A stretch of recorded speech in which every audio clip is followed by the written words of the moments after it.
Gravando, então, boa noite a vocês. Nossa última conversa nesse mês de Boa setembro, noite. que é o mês da Bíblia.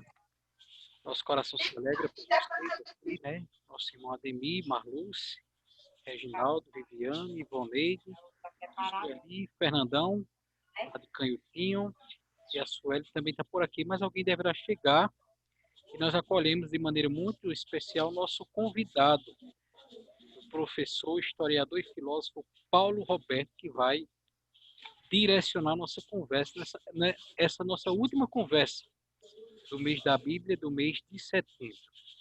Vamos iniciar fazendo oração, hoje dia de São Cosme e Damião, mártires do século IV, lá por volta dos anos 300, que eram médicos e, além de médicos, fizeram do exercício da profissão, da medicina, um serviço, um apostolado. E por curarem, além da cura física, realizarem também com a fé que tinham em Jesus Cristo, era numa época de perseguição, foram perseguidos e martirizados. Que São Cosme e Damião possa, nesse momento, pela sua intercessão, estar intercedendo para que o Senhor visite com sua graça todos os ambientes das esferas de saúde, hospitais, clínicas, pronto-socorro, farmácias, todos os profissionais da saúde, todos aqueles que carecem do sistema público de saúde, todos aqueles que padecem com doenças da carne, acometidos de alguma doença, sejam agora alcançados pela intercessão de São Cosme e Damião. Que Nossa Senhora, aqui invocamos também na ladainha com o título de Saúde dos Enfermos, que ela interceda, decidi de São Cosme e Damião, por todos os enfermos, por todos os profissionais da saúde, toque o coração. A gente às vezes ouve tantos escândalos na área da saúde, gente que falsifica laudos, gente que vende equipamento que deveria ser distribuído gratuitamente. Que Nossa Senhora interceda agora por eles e também por nós que estamos aqui reunidos pela nossa saúde espiritual. Ave Maria, cheia de graça, o Senhor é convosco. bendita sois vós entre as mulheres. Bendito é o Bendito é o fruto do fruto vosso do ventre, ventre, Jesus. Jesus. Santa Maria, Mãe de Maria, Mãe Deus, de Deus, rogai Rogai por por nós, nós, pecadores, agora e na hora na de hora de nossa nossa morte. morte. Amém. Amém. Nos diz São Paulo, nenhuma escritura é inspirada humanamente, mas toda escritura é inspirada por Deus. Peçamos, como a igreja nos ensina, devemos ler a Sagrada Escritura no mesmo espírito em que ela foi redigida. Peçamos a iluminação do Espírito Santo, que é o próprio Deus. Vinde, Espírito Santo, enche os corações dos vossos fiéis, acendei neles o fogo do vosso amor. Enviai, Senhor, o vosso Espírito, e tudo será criado. E renovareis a face da terra.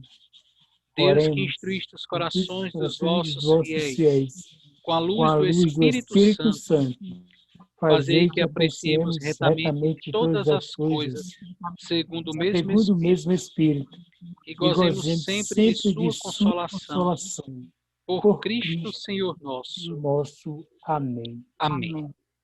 Por mais essa semana que chega ao final, pela presença de cada um de vocês que estão aqui, pelo esse nosso último encontro no mês de setembro. Por tudo isso, demos glória ao Pai, ao Filho e ao Espírito Santo. Como era no princípio e agora sempre. Amém. Que nossa mente agora se volte ao sacrário da nossa igreja.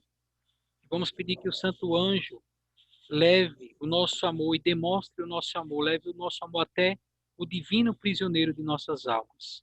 Graças e louvores se deem a cada momento. Ao Santíssimo Sacramento. Amém. Então, passamos aí a palavra ao professor Paulo Roberto. A palavra é toda sua, professor. Então, boa noite, pessoal. Boa noite. Agradeço o convite aqui de Cleiton, né, para estar aqui com vocês hoje, partilhando um pouquinho.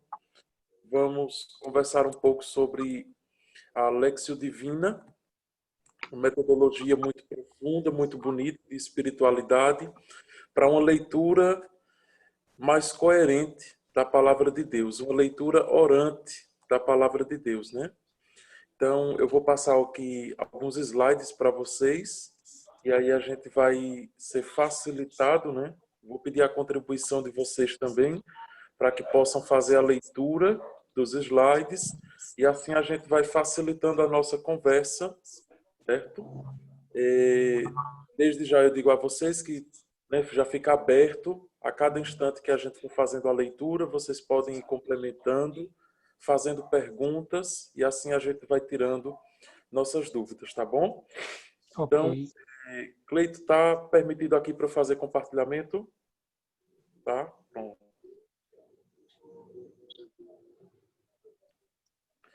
Passar o slidezinho.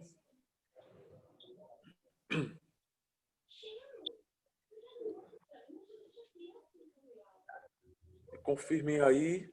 Acredito que já chegou na telinha de vocês, não é isso? Sim, Uhum. Já sim. já.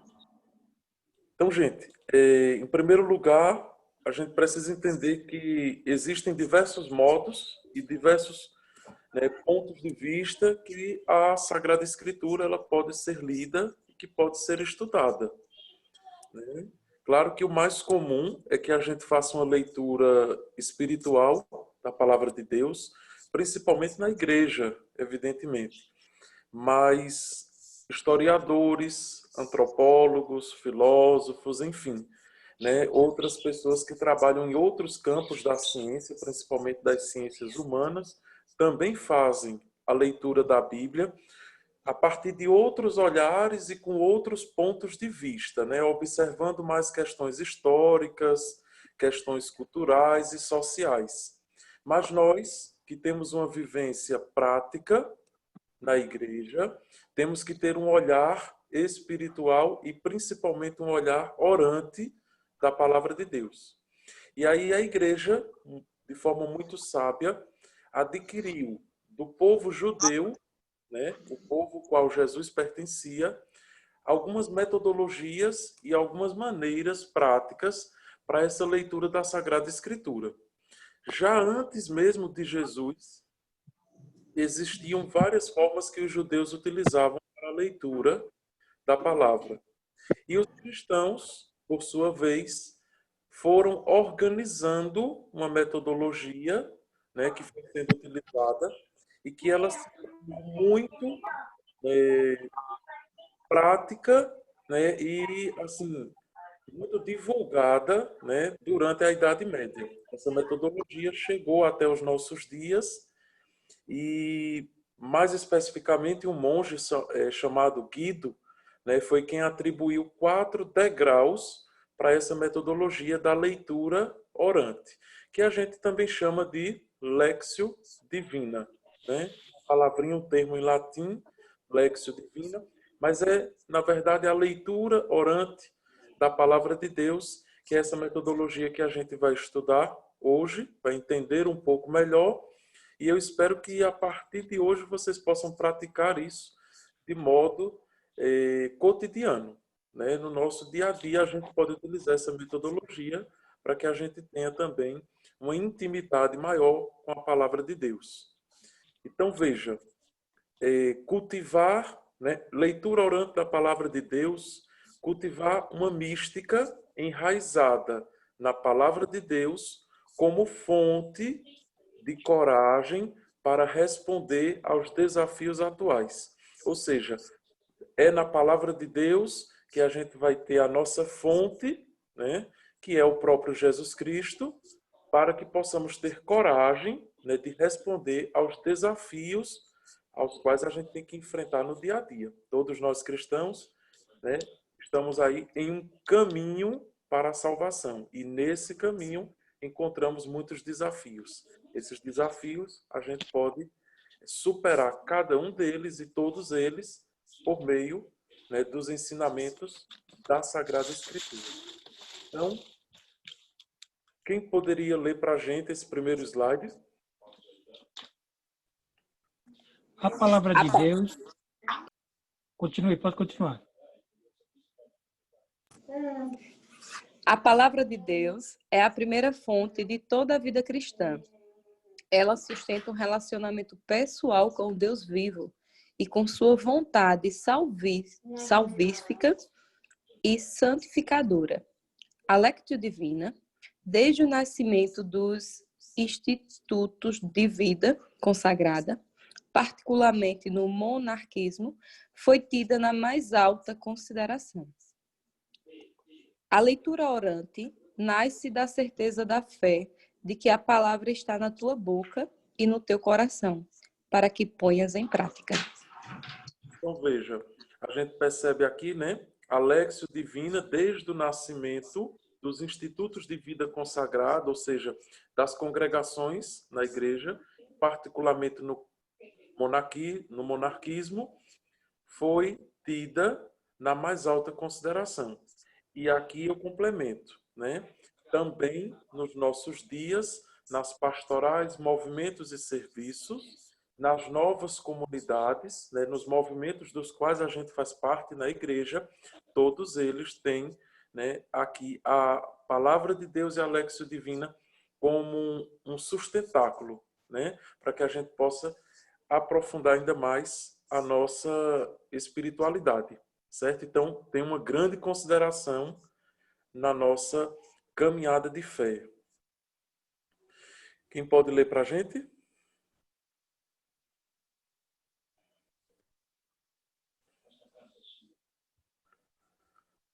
Quem Na será o sua... próximo? ó, pode continuar. Pode ler. Na sua origem, a leitura orante nada mais era do que a leitura que os cristãos faziam da Bíblia para alimentar sua fé, ensinar a caminhada, sustentar a esperança e crescer no amor. Continua? Pode continuar. Inicialmente, não era uma leitura organizada e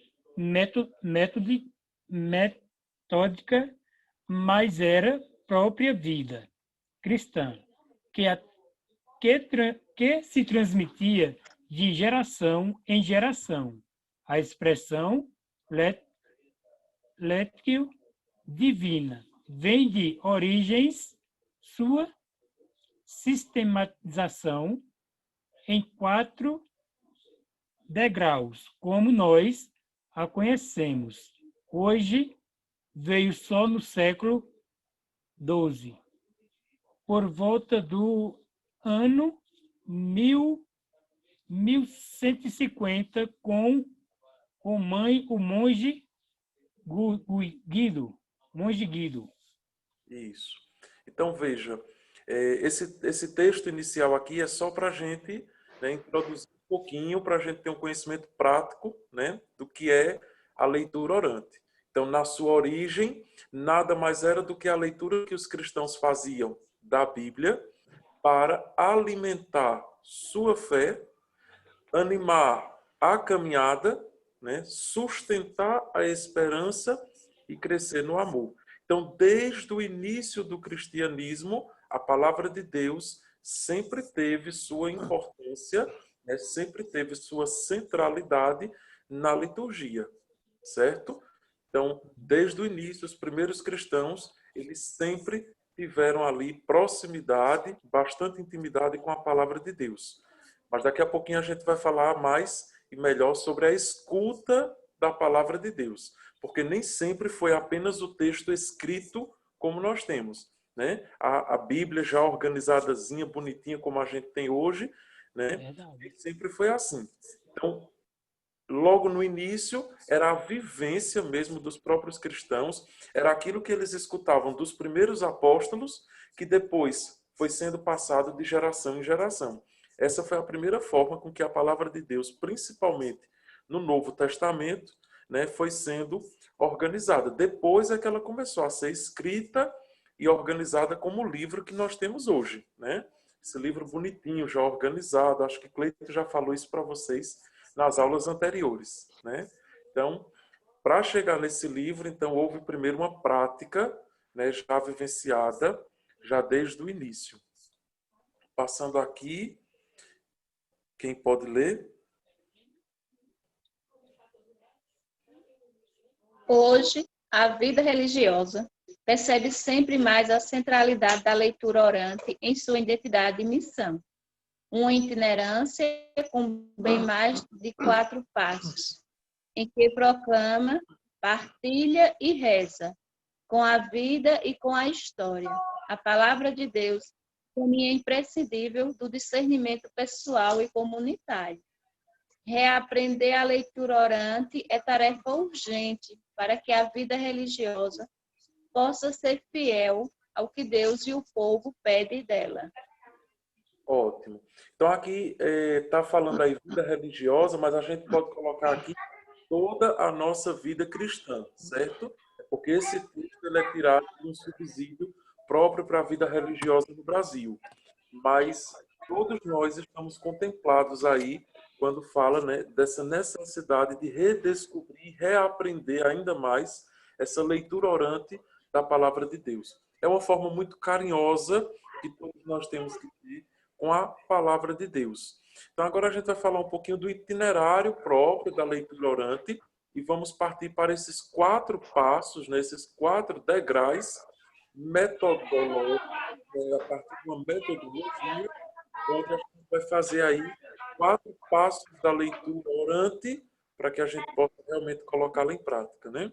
Ou seja, começar pela própria leitura, passar pela meditação, depois entrarmos em oração como resposta e, por último, chegarmos ao passo da contemplação, para que a palavra de Deus se torne, de fato, viva e eficaz na nossa vida, certo? Vamos ver aqui o itinerário para a gente começar a ver, de fato, na prática, esses 4 pontos. Comunicar a sabedoria que conduz à salvação pela fé que há em Jesus Cristo. Pois, como desce a chuva ou a neve do alto dos céus, não voltando para lá, sem ter saturado a terra, sem tê-la feito dar à luz e deitar botões, sem ter dado semente ao semeador e alimento ao que come, assim se comporta a minha palavra que sai de minha boca. Ela não volta para mim sem resultado, sem ter executado o que me agrada e coroado de êxito aquilo para que eu a enviara. Ou seja, aqui o próprio Deus, né, se comunica conosco, trazendo essa mensagem. Ou seja, assim como a chuva, ela precisa, né, descer, molhar o chão e fecundar para que a semente possa surgir, né, para que a semente possa germinar a partir dali. Então, da mesma forma, a palavra de Deus, ela vem ao nosso encontro, mas ela não pode voltar sem resposta.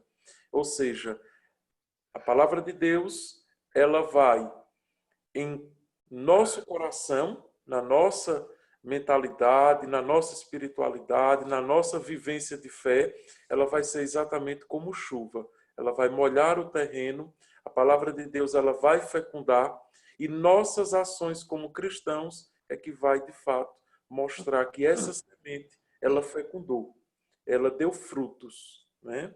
Então, agora vamos partir para a prática mesmo. Mas antes, eu trago só uma curiosidade para vocês. Quando eu morava no mosteiro, teve um professor de teologia de São Paulo que esteve nos visitando e ele deu uma pequena palestra para a gente e eu fiquei, assim, emocionado com a palestra dele, mas ao mesmo tempo muito surpreso, né? Como nós ainda temos muito o que aprender com a palavra de Deus e temos que prestar muita atenção, com muito carinho com a palavra de Deus.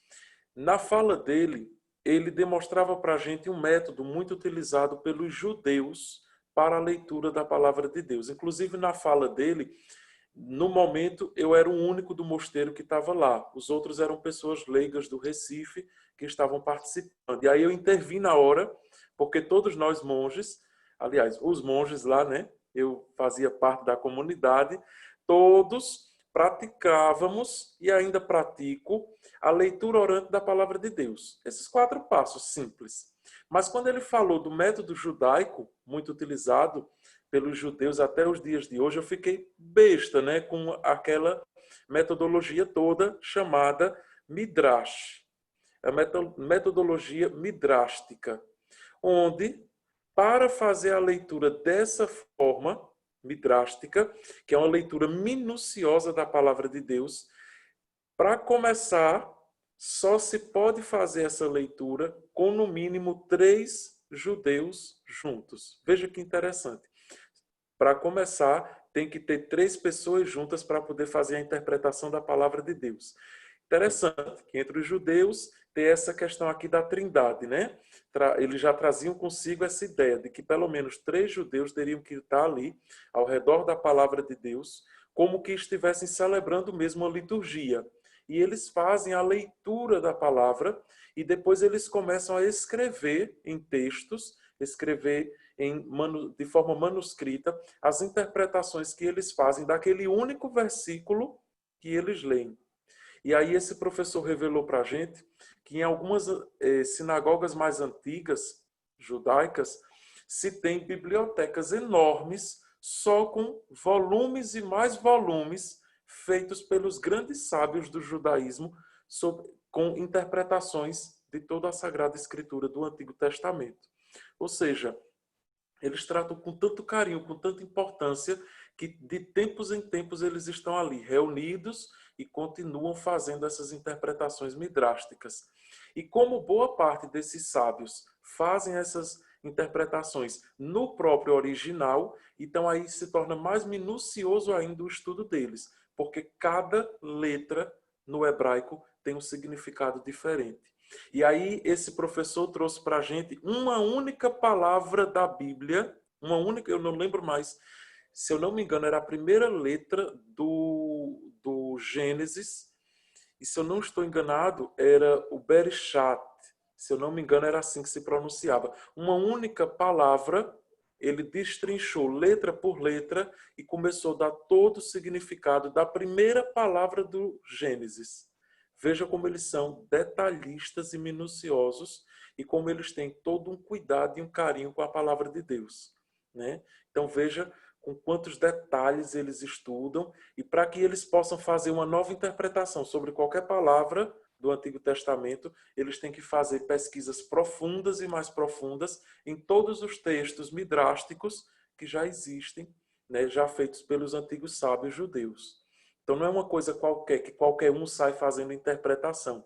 Para que alguém faça uma interpretação dentro do judaísmo, no mínimo, pelo menos 3 judeus têm que estar reunidos para isso. Enquanto que hoje, qualquer um abre a palavra de Deus e acha que já pode profetizar, que já pode sair por aí falando, que já pode sair por aí, né, fazendo sua própria interpretação. A gente tem que ter muito cuidado, né? A gente tem que ter muita prudência para falar aquilo que a igreja, né, realmente interpreta. Porque nós temos grandes teólogos, padres e bispos responsáveis por isso. Então a gente não sai por aí fazendo a nossa interpretação. E aí ele pegou uma Bíblia, principalmente essas Bíblias mais modernas, né, que nós temos aqui embaixo as notas de rodapé, e aí ele disse, olha, está vendo essa rodinha de rodapé que nós temos na Bíblia? Pronto, os textos midrásticos são mais ou menos isso, só que com muito mais coisa, com um volume muito maior de interpretações que eles fazem. Então é uma riqueza muito grande. E nós, né, com um método simples como esse, também a gente pode chegar a essa interpretação da leitura da palavra de Deus a partir da oração, que é de todos o mais sábio, né, a forma mais sábia de ler a palavra de Deus, a partir da oração. Então vamos lá. Primeiro ponto, leitura. O que o texto diz? Então esse é o primeiro ponto quando a gente começa a fazer, né? A gente já começa aqui a subir esse degrauzinho aqui, o primeiro degrau, né, da leitura orante da palavra de Deus. Primeiramente, leitura minuciosa do texto, né? Ler o texto em silêncio, em voz alta e também pode ser lido em conjunto. Nos mosteiros, antigamente, se tinha muito o costume de se fazer a Léxio Divina em conjunto. Eu ainda cheguei a participar de algumas e achava muito interessante, né? Cada semana, um irmão era responsável por escolher uma passagem bíblica. Ele colocava lá no mural, todos os outros irmãos, durante a semana, iam lendo aquela passagem e no dia determinado pelo superior, então todos os monges se reuniam diante do Santíssimo, sentados, e ali a gente fazia essa partilha. Então, cada um falava um pouco sobre aquele mesmo texto. E o irmão responsável pelo dia é quem ia conduzir o momento. Então era um momento meio midrástico também, como os judeus no Antigo Testamento, né? E que fazem até hoje. Então cada um ia fazendo ali essa leitura, essa interpretação. Ter a atitude de discípulo fiel que se põe a ouvir o que a narrativa tem a dizer. Captar o que o texto realmente está dizendo. Então, a gente precisa ter muita atenção nessa primeira leitura. Quem pode ler aí para a gente, por favor, o nível literário, letra A.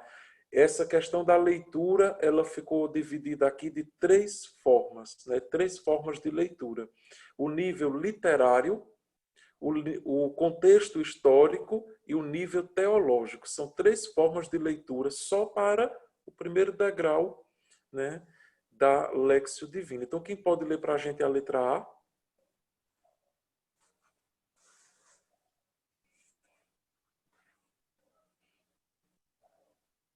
Nível literário. Destacar as pessoas, o que fazem, como se relacionam. Dar atenção aos lugares. Verificar o gênero literário do texto. Então, quando a gente faz uma leitura orante, a gente escolhe para essa passagem bíblica que a gente está lendo. Pode ser, inclusive, para ficar mais fácil, né? A gente pode pegar aí diariamente a liturgia da igreja e ler o evangelho do dia desse modo. Começando pela leitura e observando esse primeiro ponto, o nível literário daquele evangelho, né? Quem são as pessoas que participam, o que eles estão fazendo, né? Como essas pessoas se relacionam entre si, dar atenção onde eles estão, os lugares, é importante, onde é que eles estão, de onde é que eles estão vindo, né? Muitas vezes diz que Jesus está vindo de um lugar, está chegando em outro, então a gente também pode observar aqui essa questão literária, né? Verificando o gênero literário do texto, né? É histórico, é um texto, é uma parábola de Jesus, então a gente já começa aqui pelo nível literário, né? Depois a letra B, quem pode ler para a gente o contexto histórico? Conhecer. Leia, pode ler. Não pode ler. Conhecer o texto em que surgiu o texto ou em que se deu o fato narrado pelo texto. Analisar a situação histórica nas dimensões econômica, política, social, ideológica e outras. Observar as relações presentes no texto, verificar pessoas excluídas e ou incluídas, tentar descobrir os conflitos que estão na origem do texto ou nele se refletem. Ótimo. Então, nesse contexto histórico, a gente já tem um outro ponto, né, específico, ainda no primeiro ponto da leitura, né? Só em observando a leitura, a gente já vai vendo aqui, né, qual é o contexto histórico em que aquilo está colocado, onde que se passou, né? Como era a relação das pessoas ali, analisar as questões, e aqui coloca-se, né, questões econômicas, políticas, social, ideológicas, enfim. Tem todo um contexto que a gente pode levar em consideração a fazer a leitura, ao fazer essa leitura, né, nesse primeiro passo, a gente já pode observar aqui bastante coisa. E depois o nível teológico. Esse já é um pouquinho mais profundo, né? Mas aí a gente não pode dizer que somente os padres e os bispos é quem podem fazer, porque eles são formados em teologia. Com muito carinho, muito respeito, com muita dedicação, nós também podemos fazer essa leitura teológica, né, dos textos. Então, quem pode ler para a gente a letra C?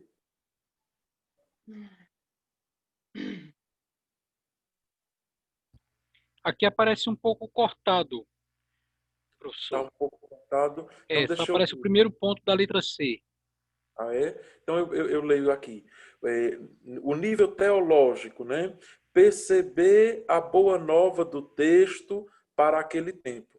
E depois, observar a imagem de Deus presente no texto e de que lado ele se coloca. Então, veja, o nível literário, que é o nível apenas, né, básico ali do texto, a gente vai aprofundar um pouquinho esse texto para o contexto histórico, né, em que ele foi, em que ele se passou, e por último esse nível teológico que é ainda mais importante, né, que é ver aqui já a ação de Deus naquele texto. Então, perceber a boa nova do texto, perceber qual é de fato o objetivo espiritual e teológico do texto para aquele tempo, né? E depois a gente vai observando a presença de Deus também naquele texto, certo? Então aqui a gente fica com o primeiro passo, é o primeiro degrau, certo? Para essa leitura orante.